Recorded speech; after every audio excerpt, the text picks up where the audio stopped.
तो हम लोग मध्यकालीन भारत की एक चैप्टर पढ़ेंगे, भक्ति आंदोलन और सूफी आंदोलन, जिसको धार्मिक आंदोलन के रूप में भी देखा जाता है। इसको आप ऐसे समझिए कि भारत में इस्लामी राज्य की स्थापना हुई तो इस्लामिक संस्कृति आई भारत में, यहां हिंदू संस्कृति थी। तो दोनों संस्कृतियों में कुछ सकारात्मक चीजें थी, कुछ नकारात्मक चीजें थी। In both culture there were some positive characteristics and some negative characteristics. और ये जो निगेटिव कैरेक्टरिस्टिक्स हैं, ये निगेटिव कैरेक्टरिस्टिक्स को हटाने के लिए जो रिलीजियस मूवमेंट हुए, जो नकारात्मक चीजें हैं इसको दूर करने के लिए, मतलब कहने का अर्थ है कि हिंदुइज्म को अपने बेसिक स्ट्रक्चर में देखने के लिए और इस्लाम को अपने बेसिक स्ट्रक्चर में देखने के लिए मूवमेंट हुए, आंदोलन हुए। और इसी आंदोलन का परिणाम था भक्ति आंदोलन हिंदू धर्म के अंतर्गत और इस्लाम के अंतर्गत सूफी आंदोलन। सूफी जो टर्म है ना, सफा से निकला है, और सफा का मतलब होता है पवित्र। सूफी टर्म वाज ओरिजिनेटेड फ्रॉम सफा व्हिच मीन्स पायस, सेक्रेड, पवित्र। तो यहीं पर देखिएगा, यानी कि धर्म को उसके पवित्र रूप में ले जाकर देखना, जहां की प्रेम और भाईचारा की का संदेश देते थे। यानी जहां और एक जो कॉन्सेप्ट दोनों में है, भक्ति आंदोलन और सूफी आंदोलन में, वहां डायरेक्ट जो अल्टीमेट रियलिटी है, जो गॉड है, जो अल्लाह है, उनके साथ डायरेक्ट कांटेक्ट का कॉन्सेप्ट, मतलब उस पावर को फील करना अपने अंदर, उस शक्ति को अपने अंदर महसूस करना। इसी में भक्ति आंदोलन क्या करते हैं, वो बल देते हैं, यानी कि आध्यात्मिकता, यानी कि वो भजन कीर्तन करते हैं। भजन कीर्तन करके मतलब कि बाहर के परिवेश से अपने आप को मुक्त कर लिया। और सूफी वाले क्या करते हैं, समा का आयोजन करते थे। समा सूफी नृत्य होता था, वो जो मैंने बताया था, मौला मेरे मौला, वो जो सॉन्ग है, उस सॉन्ग में दो कॉन्सेप्ट है। एक क्या कि ऊपर की जो रहमत है वो आप मुझे दें और मैं उसे नीचे तक ले जाऊं, तो ये कुछ कॉन्सेप्ट। तो ये मतलब कि जो सूफीवाद है, इसमें जो गुरु, यहां भी गुरु शिष्य की परंपरा है, यहां भी गुरु शिष्य की परंपरा है। जो यहाँ गुरु है, टीचर है, वो पीर कहलाते हैं, और यहां पर गुरु कहलाते हैं। यहां पर शिष्य को मुरीद कहा जाता है, मुरीद कहा जाता है। यहाँ आश्रम में रहते थे भक्ति संत लोग रहते थे आश्रम में, तो ये लोग भी खानकाह में रहते थे, खानकाह में रहते थे। ठीक है, तो खानकाह वो जगह होता था जहां पर कि दूसरी बात कि सूफी आंदोलन में भी दो कॉन्सेप्ट है। ऐसे तो आप लोगों को पता है कि इस्लामी विचारधारा, इस्लामी कानून ग्रंथ शरीयत है, लेकिन शरीयत में कुछ लोग शरीयत को मानते हैं, कुछ लोग शरीयत को नहीं मानते। मतलब कुछ लोग शरीयत के अकॉर्डिंग धर्म को, मतलब कि वो शरीयत को ना मान करके जो बेसिक बुक है कुरान, उसी पर फोकस कर रहे हैं, तो वो कहला रहे हैं बेशरा। और जो शरीयत को भी एक्सेप्ट कर रहे हैं, मतलब एक्चुअली इस्लाम को तो एक्सेप्ट कर ही रहे हैं ना, तो कुरान तो बेसिक बुक है ही, उसको तो उसके विशुद्ध रूप में गए तो बेशरा, और जब उसके साथ साथ शरीयत को भी स्वीकार कर रहे हैं तो बाशरा। तो बेशरा और बाशरा, तो ये जो टर्म है वो इसी संदर्भ में शरीयत के। तो भक्ति आंदोलन में एक तरह से देखा जाए तो भक्ति आंदोलन में कहीं ना कहीं हिंदू धर्म पर इस्लामिक इफेक्ट भी है, और उसी तरह से सूफी में भी देखिएगा कहीं ना कहीं जो हिंदुइज्म का जो इफेक्ट है वो भी है, जो भक्ति का इफेक्ट वहां भी है। तो ये जो एक तरह से देखा जाए तो कि समन्वित संस्कृति है, हिंदू इस्लामी समन्वित संस्कृति का जब विकास हुआ तो हिंदू धर्म के अंतर्गत भक्ति आंदोलन, और यहां अगर देखेंगे तो इस्लाम के अंतर्गत सूफी आंदोलन भारत में पॉपुलर हुआ। और फिर सूफी आंदोलन संबंधित अनेक शाखाएं हैं, अनेक सिलसिला हैं, जिसमें कि सबसे पॉपुलर चिश्ती सिलसिला हुआ था। चिश्ती सिलसिला सबसे पॉपुलर हुआ था। चिश्ती के अलावा जो फिरदौसी है, कादरी है, नक्शबंदी है, सतारी है, सोहरावर्दी हैं, तो ये जो 6 हैं वो पॉपुलर है। इसमें जो है सो सबसे रिलेटेड कुछ मैंने बताया था, अकबर चिश्ती से संबंधित है, जहांगीर चिश्ती से संबंधित है, फिर उसके बाद जो है दारा शिकोह कादरी से संबंधित है, और औरंगजेब नक्शबंदी से संबंधित। तो ये जो है कुछ जो सिलसिला है उनसे रिलेटेड। और शेख सलीम चिश्ती, निजामुद्दीन औलिया, ये लोग सब जो है चिश्ती सिलसिला के हैं। निजामुद्दीन औलिया भी चिश्ती सिलसिला से ही हैं। क्लियर? तो धार्मिक आंदोलन, we are studying religious movement, हम लोग धार्मिक आंदोलन पढ़ रहे हैं। इन मीडिएवल इंडिया, मध्यकालीन भारत में हिंदू विचारधारा के अंतर्गत भक्ति आंदोलन, इन हिंदुइज्म थॉट भक्ति movement, and in Islamic thought Sufism. तो सूफीवाद है मुस्लिम विचारधारा के अंतर्गत। इसका देखते हैं धार्मिक आंदोलन के कारण क्या है। तो धार्मिक आंदोलन के कारण, रीजन फॉर रिलीजियस मूवमेंट, एक तो हिंदू इस्लामी परंपरा में रूढ़िवादिता, इस्लामी में आधा हिस्सा होगा, तो हिंदू एवं इस्लामी परंपरा में रूढ़िवादिता थी। जो हिंदू धर्म और इस्लाम है, इसके अंतर्गत रूढ़िवाद आ गया। तो इस रूढ़िवाद के विरुद्ध एक प्रतिक्रिया है, रूढ़िवाद को खत्म करना है, अपने धर्म को। यहाँ ये नहीं कि धर्म को, अपना धर्म छोड़कर दूसरा धर्म स्वीकार कर लेना, अपने धर्म का ही पालन करना और धर्म के बेसिक चीज को लाना है, बाहर लाना है। तो इसीलिए यहाँ पर क्या है कि रूढ़िवादिता को दूर करने के लिए बौद्धिक एवं, अब इस पर क्या था, बौद्धिक एवं तार्किक विचारधारा का प्रभाव है। Rational and logical, influence of rational and logical thought. तो क्या है, रूढ़िवादिता है, रूढ़िवादिता है tradition. In Hindu tradition and Islamic tradition there was, जो कट्टरवाद नहीं बोलिए, रूढ़िवाद। रूढ़िवाद मतलब हो गया कि पुरानी विचारधारा, क्या बोले, हाँ पुराने रीति रिवाज, इंग्लिश में क्या बोलते हैं इसी को, रूढ़िवाद। हाँ और भी है एक टर्म, अब वही होता है कि हिंदी बोलते बोलते ना इंग्लिश दब जाती है। तो रूढ़िवादिता है, यानी कि इसमें, अच्छा रहने दीजिए, यानी कि ओल्ड थॉट्स कर सकते हैं, संकीर्ण दृष्टिकोण, नैरो जो अप्रोच है, नैरो अप्रोच। तो narrow approach in Hindu and Islamic tradition, influence of rational and logical thoughts. तो बौद्धिक और तार्किक विचारधारा का प्रभाव, और इसी में तब क्या है कि यह एक प्रकार का सुधारवादी दृष्टिकोण है, रिफॉर्मेटिक अप्रोच है इन हिंदू एंड इस्लाम ये thoughts. Hinduism and Islamic concept में जो रिफॉर्मेटिक अप्रोच है वो है आपका धार्मिक आंदोलन, वो है आपका रिलीजियस मूवमेंट। ये आप कहीं भी यूज कर सकते हैं, कई जगह पर। चूंकि देखिए आप जब पढ़ेंगे ना समाज सुधार आंदोलन, तो बिना धर्म सुधार के समाज सुधार नहीं हो सकता है। ये किसका कथन था, मार्टिन लूथर का कथन था। मार्टिन लूथर का कथन था बिना धर्म सुधार के समाज सुधार नहीं हो सकता है, इसलिए वो धर्म सुधार पर बल देते हैं। धर्म सुधार आंदोलन के प्रणेता बने थे मार्टिन लूथर किंग, पता ही होगा। तो कुछ उसी तरह की चीज है कि यहाँ पर कांट और जितने भी रैशनल थिंकर हुए, जो बौद्धिक चिंतक हुए, उन लोगों ने धर्म सुधार पर बल दिया है कि धर्म को उसके बेसिक रूप में सामने लाना चाहिए। और हर धर्म की बेसिक चीजें एक ही है, जितना भी धर्म का आप बेसिक चीज उठा के देखिएगा तो एक ही चीज है, और वही बेसिक के ऊपर की ओर जब जाते हैं तो इसी में इनका स्टार्ट हुआ। अब है कि भक्ति आंदोलन। भक्ति आंदोलन किसके अंतर्गत है, हिंदू धर्म के अंतर्गत। तो हिंदू विचारधारा के अंतर्गत भक्ति आंदोलन है। और इसकी जो शुरुआत होती है दो तरह से होती है। एक तो देखिएगा अलवार और नैनार, दक्षिण भारत में अलवार और नैनार संतों ने भक्ति आंदोलन को आगे बढ़ाया, और इसके संस्थापक शंकराचार्य माने जाते हैं। Shankaracharya was the founder of, या कह सकते फाउंडर ऑफ, ये कब 10वीं सदी में ना, 10वीं सदी में, 10वीं शताब्दी में शंकराचार्य हुए। शंकराचार्य का कॉन्सेप्ट था अद्वैतवाद। अद्वैतवाद समझते हैं, अद्वैत, दो नहीं एक, हाँ दो नहीं एक है, कि आत्मा और परमात्मा दो नहीं एक है, अद्वैतवाद। अद्वैतवाद का कॉन्सेप्ट, ये अद्वैतिज्म का जो कॉन्सेप्ट दिया था, अद्वैतवाद का कॉन्सेप्ट दिया था, वो शंकराचार्य ने दिया था। ये बोलते हैं ब्रह्म सत्यम जगत मिथ्या जीवो ब्रह्मेव न परः। ब्रह्म ही सत्य है, जगत जो है मिथ्या है, और ब्रह्म जीव से हटकर दूसरा नहीं है, दोनों एक ही है। इसी को बोलते हैं अद्वैत, दो नहीं एक। दो नहीं एक का कॉन्सेप्ट लाया था शंकराचार्य। और शंकराचार्य का जो थॉट है ना, ये दो प्रकार का थॉट है। व्यावहारिक जीवन में ये क्या करते हैं, ये भक्ति पर बल देते हैं।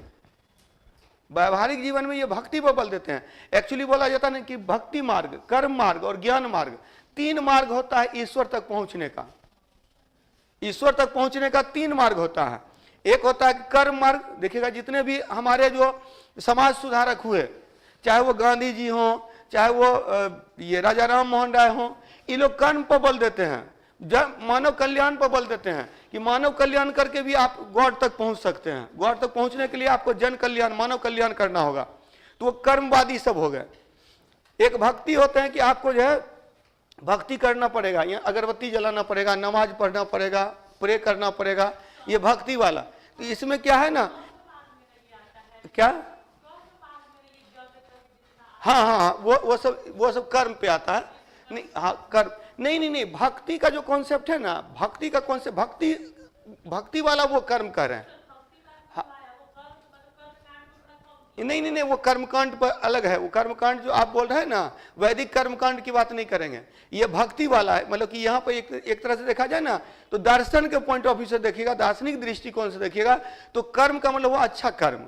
यहाँ पर जन कल्याण, मानव कल्याण का कॉन्सेप्ट हो गया। और वो जो कर्मकांड है वो अलग चीज। तो कर्मकांड भक्ति का ही भाग है। अब इसी में देखिएगा, ये बोलते हैं कि जब भक्ति अपने टॉप पे पहुंचता है तो वही ज्ञान के स्तर पर पहुंच जाता है। हाँ, निर्गुण ब्रह्म। तो ये पहले ये सगुण मानते हैं, और सगुण मानने में ही क्या होता है कि दोनों अलग है। कि वो पहले बोलते हैं कि तत्त्वमसि, तुम तत्व हो, तुम ब्रह्म हो, और उसके बाद में जब ज्ञान होता है तो बोलता है अहम ब्रह्मास्मि, मैं ही ब्रह्म हूं। तो यानी कि आत्मा परमात्मा एक हो गया। तो यही कॉन्सेप्ट जो है सो आप देखेंगे भक्ति के अंतर्गत। अब इसी में देखिएगा, जब वैष्णव परंपरा वाले अलवार कहलाते हैं और जो शैव परंपरा वाले हैं वो नैनार कहलाते हैं। यानी भक्ति की, और अच्छा एक चीज और याद रखिएगा, भक्ति की अवधारणा सबसे पहले कहाँ मिलती है, किस पुस्तक में मिलती है, बता चुका हूं। अगर आप लोग को याद है, एंशिएंट इंडिया पढ़ाया था। भक्ति की विचारधारा सबसे पहले कहाँ मिलती है, छांदोग्य उपनिषद में। छांदोग्य उपनिषद में सर्वप्रथम भक्ति की अवधारणा प्राप्त होती है। कृष्ण भक्ति का उल्लेख किया गया, कृष्ण भक्ति का उल्लेख किया गया। यही कृष्ण भक्ति, मतलब कि यह कृष्ण विष्णु में कृष्ण का समावेश हो जाता है। विष्णु का ही रूप है, जो दशावतार है उसमें कृष्ण अवतार है। तो ये चीज है। तो कृष्ण भक्ति का उल्लेख छांदोग्य उपनिषद में है। हालांकि यह भी याद रखेगा, श्वेताश्वर उपनिषद में शिव भक्ति का उल्लेख है। श्वेताश्वर उपनिषद में शिव भक्ति का उल्लेख। तो भक्ति का प्रथम उल्लेख यहाँ प्राप्त होता है। लेकिन हम लोग जिस भक्ति आंदोलन की बात कर रहे हैं, ये 10वीं सदी के बाद, शंकराचार्य के बाद के भक्ति आंदोलन की बात कर रहे हैं। और दक्षिण भारत में भक्ति आंदोलन का नेतृत्व किया था अलवार और नैनार संतों ने। अलवार और नैनार संतों ने इसका नेतृत्व किया था। क्लियर, लिख लिए। तो छांदोग्य उपनिषद में कृष्ण भक्ति का उल्लेख, श्वेताश्वतर उपनिषद में शिव भक्ति का उल्लेख, शिव भक्ति का उल्लेख। इसके बाद आप देखेंगे कि शंकराचार्य से रिलेटेड कई क्वेश्चंस बनते हैं शंकराचार्य से रिलेटेड। एक तो यह बनता है कि शंकराचार्य का जन्म 788 एडी में हुआ था। 788। इनका जन्म स्थान जो है कलाडी है, केरल कलाडी है। अच्छा, शुरू में याद रखिएगा ये अद्वैतवादी हैं, मतलब कि ये 8वीं सदी के अंतर्गत हुए थे। लेकिन इनकी विचारधारा जो शंकराचार्य एक पद हो गया, वो 10वीं सदी के रूप में स्थापित हो गया। जो उस पद को प्राप्त करेगा वो शंकराचार्य कहलाएगा। फिर उसका अपना नेम खत्म हो जाता है। अभी देखते होंगे कि शंकराचार्य पद पाने के लिए पूरा जो मतभेद हो जाता है लोगों में। तो यहाँ कलाडी केरल में इनका जन्म हुआ था, और इन्होंने ब्रह्मसूत्र और उपनिषद पर टीका लिखा था। ब्रह्मसूत्र और उपनिषद पर टीका लिखा था। ब्रह्मसूत्र और उपनिषद पर टीका लिखा था। ब्रह्मसूत्र और उपनिषद पर टीका। अच्छा, एक चीज और याद रखिएगा, भक्ति की अवधारणा में ब्रह्मसूत्र उपनिषद और एक भागवत, जो तीन जो पुस्तकें हैं वो महत्वपूर्ण भूमिका निभाते हैं। और इन तीन पुस्तकों को प्रस्थान त्रयी कहते हैं। प्रस्थान त्रयी, तीन पुस्तक है जिसको प्रस्थान त्रयी कहा जाता है। कौन कौन? तो भगवत गीता, ब्रह्मसूत्र और उपनिषद।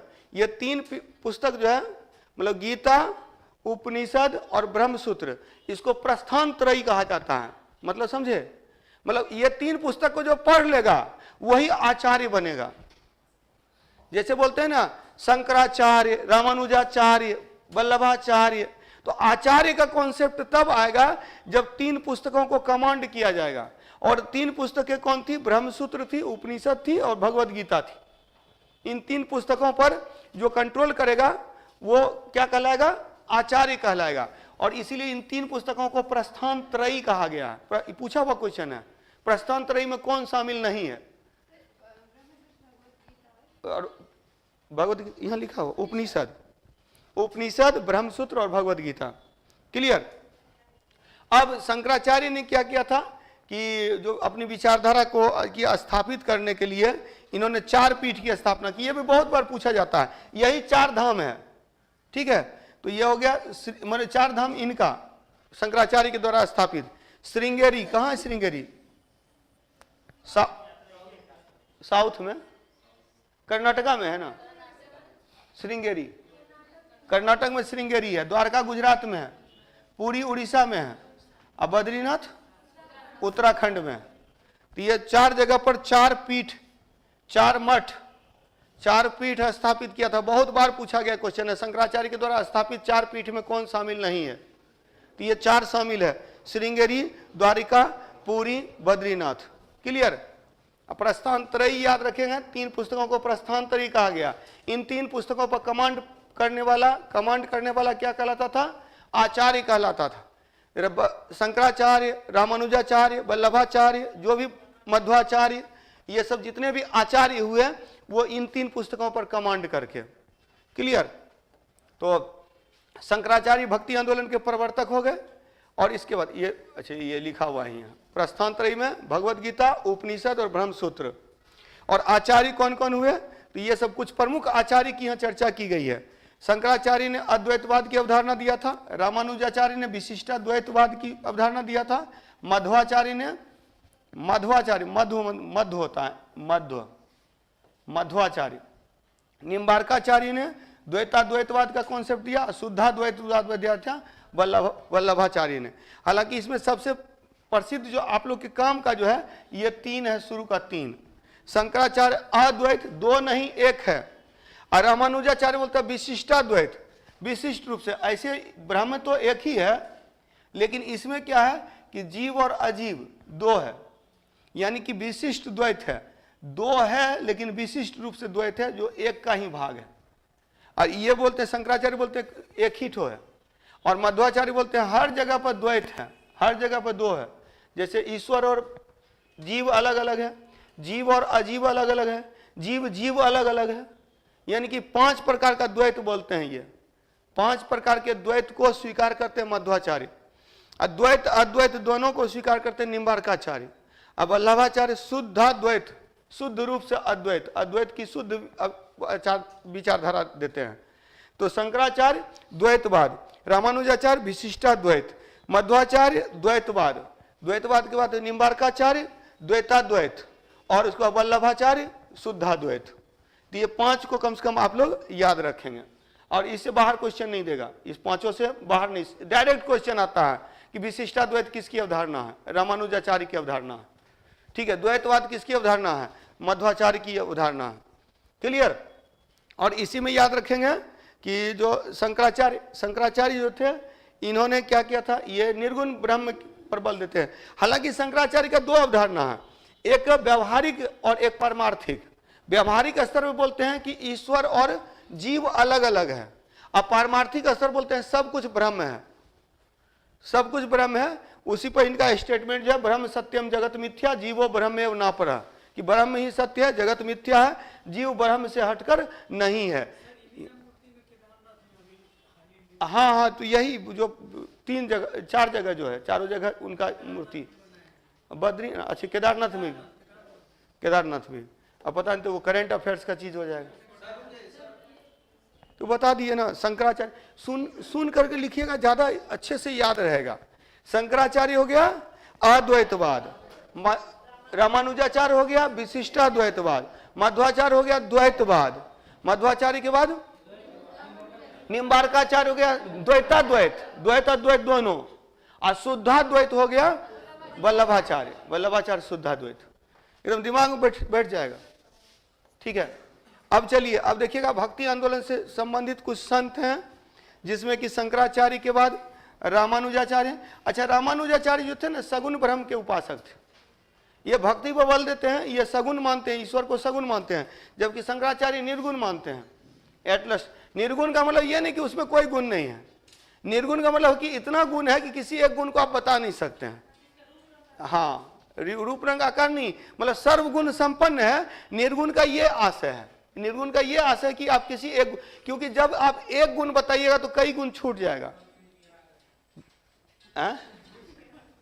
कंफ्यूज जा रहे हैं क्या?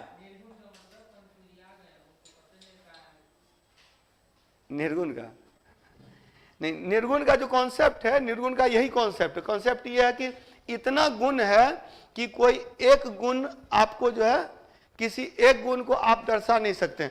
एक्चुअली शंकराचार्य वाली ही एक कॉन्सेप्ट जो है ना, वो आपका वेस्टर्न वर्ल्ड में है, वेस्टर्न वर्ल्ड में है, जबकि वेस्टर्न में लॉक, बर्कले, ह्यूम पढ़ते हैं, और इधर पढ़ते हैं डेकार्त, स्पिनोजा। स्पिनोजा, एक स्पिनोजा का कॉन्सेप्ट जो है वेस्टर्न वर्ल्ड में इसी तरह का है। स्पिनोजा भी बोलते हैं कि कहने का अर्थ है, जब आप बोलते हैं कि ये बोर्ड बड़ा है, तो आपने तो एक ही स्टेटमेंट दिया ना, बोर्ड जो है सो बड़ा के साथ डिजिटल भी है, बोर्ड नया या पुराना भी है। बोर्ड जो है मतलब कहने का जब अब एक गुण दर्शाते हैं तो कई गुण उसका छूट जाता है। तो इसीलिए आप सारे गुण को एक साथ नहीं दर्शा सकते हैं। इसी में वो बोलते हैं स्यादवाद का कॉन्सेप्ट बोलते हैं, ये जैन धर्म, और यहाँ बोला जाता है, ये बोलते हैं क्या, तो शंकराचार्य इसी को अद्वैतवाद के अंतर्गत प्रेजेंट करते हैं, इसको निर्गुण के रूप में रखते हैं।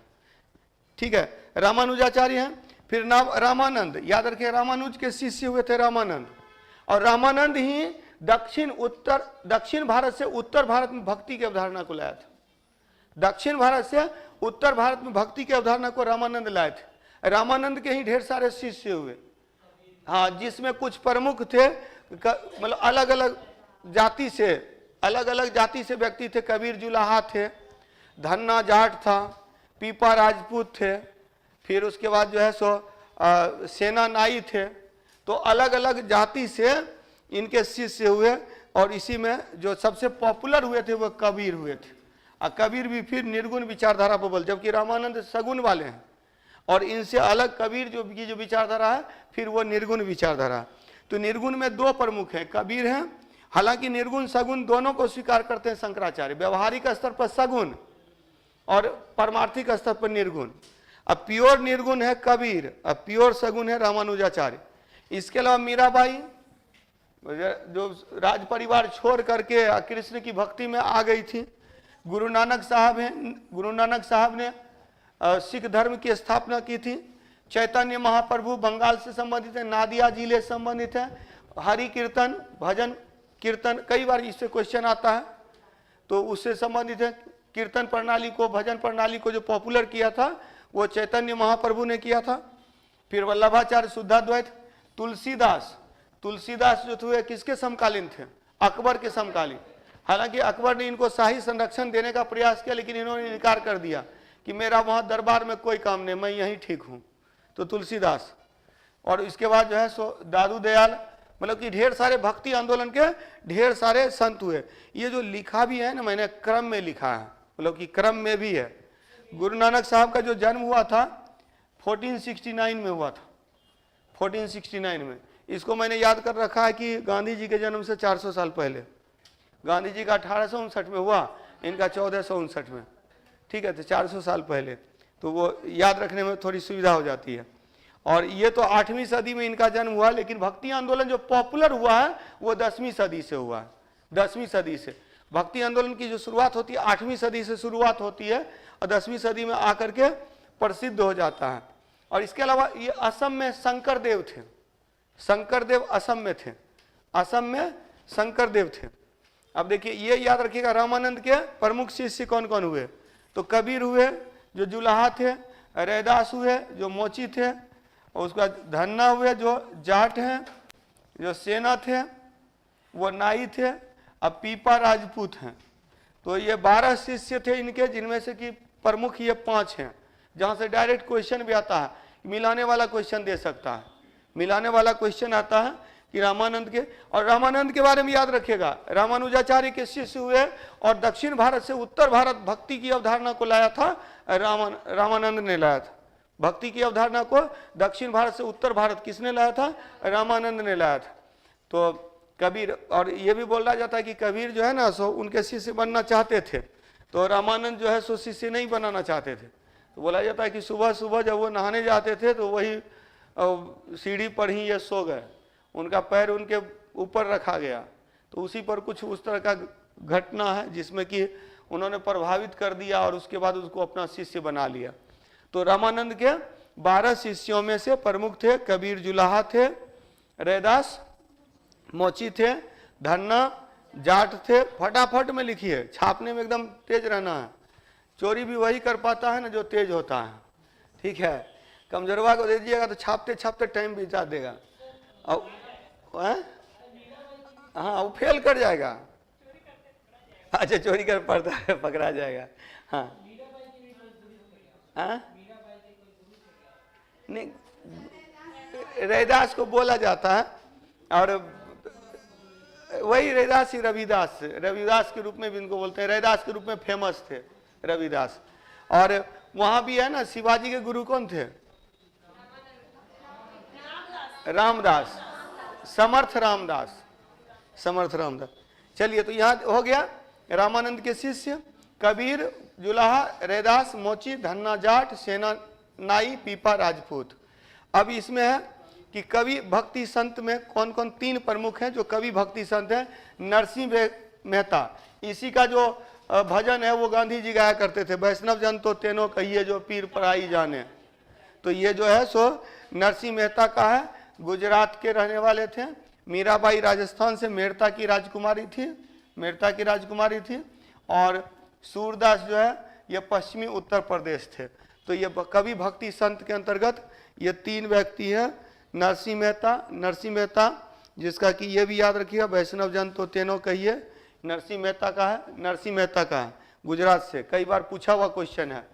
और गांधी जी इस भजन को ज़्यादातर गाया करते थे। मीराबाई राजस्थान, मेड़ता की राजकुमारी, और सूरदास पश्चिमी उत्तर प्रदेश में हुए, पश्चिमी उत्तर प्रदेश में। और एक स्टेटमेंट बताया था ना, वो शंकरदेव कहाँ के थे? असम के थे। असम के भक्ति संत थे शंकरदेव, असम के भक्ति संत थे शंकरदेव। ऐसे इतना फैक्ट है ना, तो इसको इसी तरह से शॉर्ट फॉर्म में थोड़ा सा याद कर लीजिए। ये जब याद हो जाए तो और फैक्ट याद कीजिए। पहले जितना मैं करवा दे रहा हूँ उसको याद कर लीजिए, अदरवाइज पूरा याद एक ही साथ कीजिएगा ना तो दिक्कत हो जाएगी। पहले कुछ चीज़ें जब दिमाग में बैठ जाती हैं तो उससे रिलेटेड याद करने में भी सुविधा हो जाती है। वो एक्चुअली फिलॉसफी में मैंने डेकार्त का मेथड पढ़ा था, कार्टेशियन मेथड। तो कार्टेशियन मेथड क्या कहता है, जब आपके पास कोई समस्या आती है तो समस्या को टुकड़ों में बांटिए, और फिर छोटा टुकड़ा से बड़ा टुकड़ा तक समस्या को सॉल्व करते जाइए, और एट लास्ट देख लीजिए कुछ छूटा तो नहीं, तो देखिएगा समस्या पूरी तरह से सॉल्व हो जाएगा। हाँ, तो ये कार्टेशियन मेथड तो वो क्या बीएड में है, तो हाँ इसीलिए बीएड मैंने नहीं किया तो मुझे जानकारी नहीं है। हाँ, तो जिसको जानकारी होगी तो वही चीज़ है, सबका अपना अपना फील्ड होता है। लेकिन याद रखेंगे यही चीज़ है, आसान कीजिए, चीज़ों को आसान कीजिए। आप लोग चीज़ों को जटिल कर देते हैं। जटिल कब हो जाता है पता है? जब रट्टा मार पढ़ाई करते हैं, जब जो है सो उधर उस इलाके में रटाया जाता है, एकदम सुर लगा कर रटाया जाता है, सब चिल्लाते हैं, चिल्ला के पढ़ते हैं, ठीक है। हाँ, तो वो जटिल हो जाता है। जटिल इसीलिए कि आपको ऐसे ऐसे फैक्ट, अब मैंने देखा है कि कुछ लोग वही जो टॉप मोस्ट, मतलब कि बड़ा टॉप मोस्ट जो यूट्यूबर है, वो एक बार मैंने देखा कि माउंटेन बता रहा था, मैप बता रहा था। अब मैप में जो 10 माउंटेन बताया ना, उसमें से 2 या 3 ही काम का है। अब बताइए 7 को चीज़ जो आपके दिमाग में घुस गया, अब देखने से मज़ेदार तो लगता है, पढ़ने में मज़ा आता है, तो वो जो 7 को घुस गया तो उसके जगह पर 7 को नया फैक्ट आता है ना, तब ये भी घातक होता है। अब जब लोटा भर जाएगा तो उसमें पानी डालिएगा तो बाहर नहीं जाएगा, तो जो काम का फैक्ट है वो बाहर चला जाएगा, अब बिना काम का अंदर रह गया। तो ये भी समस्या है। इसी कारण से कन्फ्यूजन ज़्यादा होती है और रिजल्ट नहीं होता है। तो इसलिए कम पढ़िए, सटीक पढ़िए। अब इसके बाद सूफीवाद पे आइए। सूफीवाद पे आते हैं। सूफीवाद में जो कुछ बेसिक चीजें हैं मैंने शुरू में ही बता दिया था, हालांकि इसको आप उसी के अकॉर्डिंग लिख देंगे। इस्लामी सुधारवादी दृष्टिकोण, तो इस्लामिक रिफॉर्मेटिक अप्रोच क्या था? सूफीवाद। शुरू में ही मैंने बता दिया कि भक्ति आंदोलन क्या है? हिंदू धर्म के अंतर्गत, और सूफीवाद कितना है? किसके अंतर्गत है? इस्लाम के अंतर्गत। और दोनों में एक ही अप्रोच है, सुधार का अप्रोच। वहां हिंदू धर्म के अंतर्गत जो रूढ़िवादी दृष्टिकोण आ गया है उसको समाप्त करना है, जो नैरो थिंकिंग आ गई थी हिंदुइज्म के अंतर्गत उसको खत्म करना ही भक्ति आंदोलन है, और वही सूफीवाद के अंतर्गत है। क्लियर? तो यहाँ इस्लामी सुधारवादी दृष्टिकोण है। सफा शब्द का शाब्दिक अर्थ पवित्र है। यहाँ दो विचारधारा है, जो शरीयत के अनुसार है बासरा, और जो शरीयत के विपरीत है बेसरा। ठीक है? सूफी संत को पीर कहते हैं और सूफी शिष्य को मुरीद कहते हैं, मुरीद कहते हैं। और खानकाह क्या होता था? सूफी संत का आश्रम जो होता था वो खानकाह होता था, खानकाह। अच्छा, ये भी हो सकता आगे होगा। फिर उसका समा जो होता था सूफी नृत्य होता था। समा नृत्य का जो खानकाह में समा का आयोजन किया जाता था, और समा के आयोजन में सूफी नृत्य के अंतर्गत यही है कि अपने आप को अल्टीमेट रियलिटी के साथ में कनेक्ट कर देना है। क्लियर? तो इस्लामी सुधारवादी दृष्टिकोण, इस्लामिक रिफॉर्मेटिक अप्रोच, सफा का अर्थ है पवित्र, सफा का अर्थ है पवित्र। यहाँ दो विचारधारा है, एक बासरा है अकॉर्डिंग टू शरीयत, एक बेसरा है अगेंस्ट द शरीयत। शरीयत इस्लामिक कानून ग्रंथ, इस्लामिक कानून ग्रंथ को शरीयत कहते हैं। जैसे मनुस्मृति है ना हिंदू कानूनी ग्रंथ, वैसे शरीयत है इस्लामिक कानून ग्रंथ। शरीयत के अनुसार ही शासन वगैरह चल रहा था। शरीयत के 4 आधार हैं, बताए थे आप लोग को, कुरान, हदीस, इजमा, कयास। कुरान, हदीस, इजमा, कयास। कुरान मौलिक ग्रंथ है, हदीस जो है वो हजरत मोहम्मद साहब के वचन है, कथन है, और इजमा और कयास जो है कानून की सर्वसम्मति से बिना बनाया हुआ कानून, असमानता स्थापित करने वाला कानून। तो ये चारों को मिला करके तब शरीयत का कॉन्सेप्ट आया, शरीयत का कॉन्सेप्ट आया।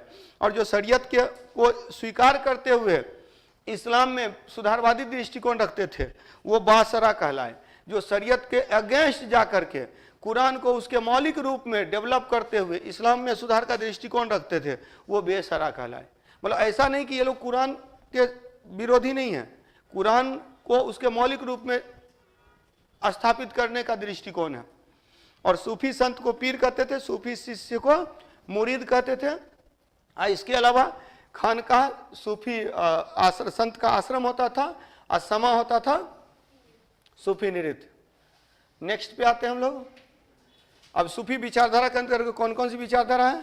चिश्ती विचारधारा, शुरू में ही मैंने बता दिया था। चिश्ती, सुहरावर्दी, कादरी, नक्शबंदी, सतारी और फिरदौसी। तो मतलब इतने विचारधारा हैं, 5-6 जो फेमस, और भी बहुत सारे हैं, लेकिन इसमें से प्रमुख ही ये हैं, प्रमुख रूप से। इसमें भी मोइनुद्दीन चिश्ती, निजामुद्दीन औलिया, शेख सलीम चिश्ती। मोइनुद्दीन चिश्ती तो चिश्ती सिलसिला के संस्थापक थे, चिश्ती स्कूल के फाउंडर हैं मोइनुद्दीन चिश्ती। और सबसे फेमस जो हुए निजामुद्दीन औलिया हुए, निजामुद्दीन औलिया हुए। हालांकि इसी में शेख सलीम चिश्ती कहाँ वाले? तीनों अजमेर शरीफ में जो है मोइनुद्दीन चिश्ती की दरगाह है, शेख सलीम चिश्ती की दरगाह फतेहपुर सिकरी में है, और दिल्ली में निजामुद्दीन औलिया की दरगाह है। क्लियर? इसके बाद सुहरावर्दी में बहाउद्दीन जकारिया इसके संस्थापक हैं भारत में। कादरी सिलसिला के संस्थापक मियां मीर हैं, और यहाँ पर नहीं, कादरी सिलसिला के जो संत हैं मियां मीर हैं, और इसके सपोर्टर समर्थक में दारा सिको का आता है, दारा सिको का आता है। अहमद सरहिंदी भारत में नक्शबंदी संप्रदाय के सबसे पॉपुलर ये हुए संत हुए, और इसके समर्थक में औरंगजेब है। और सुहरावर्दी के ही रूप हैं सतारी और फिरदौसी। तो सतारी और फिरदौसी जो है सुहरावर्दी का, तो मेनली देखिएगा ज्यादातर किताब में ये 4 ही दिया रहता है, स्टार्ट का 4, चिश्ती, सुहरावर्दी, कादरी, नक्शबंदी, ये 4 ही जनरली ज्यादातर किताबों में दिया रहता है। और चारों से रिलेटेड मिलाने के लिए क्वेश्चन पूछ देगा, और सबसे ज्यादा चिश्ती सिलसिला से क्वेश्चन आया है, चिश्ती सिलसिला से। ये 3 लोग हैं, बहाउद्दीन जकारिया याद रखिएगा सुहरावर्दी से, और फिर मियाँ मीर है कादरी से, ऐसे बुक में ढेर सारे संत दिए रहते हैं, तो कन्फ्यूजन होती है। तो पहले इतना याद कर लेंगे, उसके बाद बुक वाला, ये जब दिमाग में बैठ जाएगा तो फिर इसमें 1-2 पॉइंट और जोड़ लीजिए, 1-2 पॉइंट और जोड़ लीजिएगा तो धीरे धीरे आपका ज्ञान बढ़ेगा। तो पहले जो मोस्ट इंपॉर्टेंट है उस पर फोकस करना है। क्लियर? तो सूफी सिलसिला के सूफी विचारधारा के अंतर्गत चिश्ती सिलसिला, सुहरावर्दी, कादरी, नक्शबंदी। ये थोड़ा सा रूढ़िवादी है, नक्शबंदी थोड़ा सा रूढ़िवादी है, और औरंगजेब पर इसी का प्रभाव ज़्यादा था, औरंगजेब पर इसका प्रभाव ज़्यादा था। क्लियर? और इसमें सबसे ज़्यादा जो लिबरल हैं वो चिश्ती है, चिश्ती सबसे ज़्यादा लिबरल थे, तो इसीलिए सबसे ज़्यादा ये फेम भी पाए, सबसे ज़्यादा लोग इससे जुड़े भी, तो वही है। तो सूफी विचारधारा, अब वो दोनों लिख लिए थे ना, सूफी नृत्य को समा कहा जाता था, और सूफी आश्रम, सूफी संत के आश्रम को खानकाह कहा जाता था, खानकाह। सूफी शिष्य को पीर कहा जाता था, और सूफी शिष्य को मुरीद कहा जाता था, मुरीद। क्लियर? लिख लिए ना? सूफी नृत्य को समा, और सूफी संत के आश्रम को खानकाह, खानकाह। क्लियर? एकदम फटाफट छापने में आगे, ठीक है। तो ये भी मेंस राइटिंग तब ना होगी जब अंतिम क्वेश्चन भी जो है 7-8 पेज में जाए। हाँ, मेरी रणनीति अपनाइएगा। मेंस में स्टैटिस्टिक को छोड़ दिया जाए तो कभी मुझे खराब नंबर नहीं मिले। स्टेट्स मेरा बनता ही नहीं था, वो छूट जाता था, और इसके कारण से मुझे दिक्कत हुई। अदरवाइज मेंस में क्रिएटिव राइटिंग ज़्यादा इंपॉर्टेंट है। कितना क्रिएटिव आप हो सकते हैं?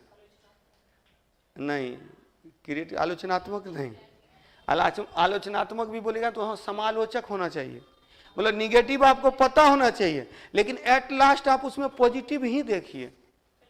हाँ, कंक्लूजन हमेशा पॉजिटिव वे में होना चाहिए, निगेटिव वे में नहीं होना चाहिए।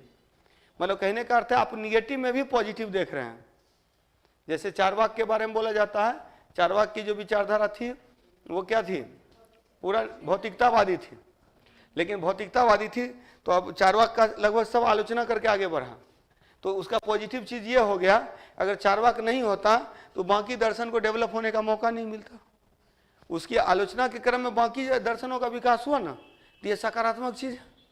तो वही नकारात्मक में भी सकारात्मक जब देखिएगा तो मेंस के स्तर पर आपको बहुत मदद मिलेगी। क्लियर? चलिए आगे बढ़ते हैं। अच्छा, आगे है ही नहीं, खत्म हो गया। चलिए, तो सूफी आंदोलन और भक्ति आंदोलन के अंतर्गत इतना हम लोगों ने किया। अब नेक्स्ट क्लास में अब सिलेबस धीरे धीरे खत्म हो रहा है।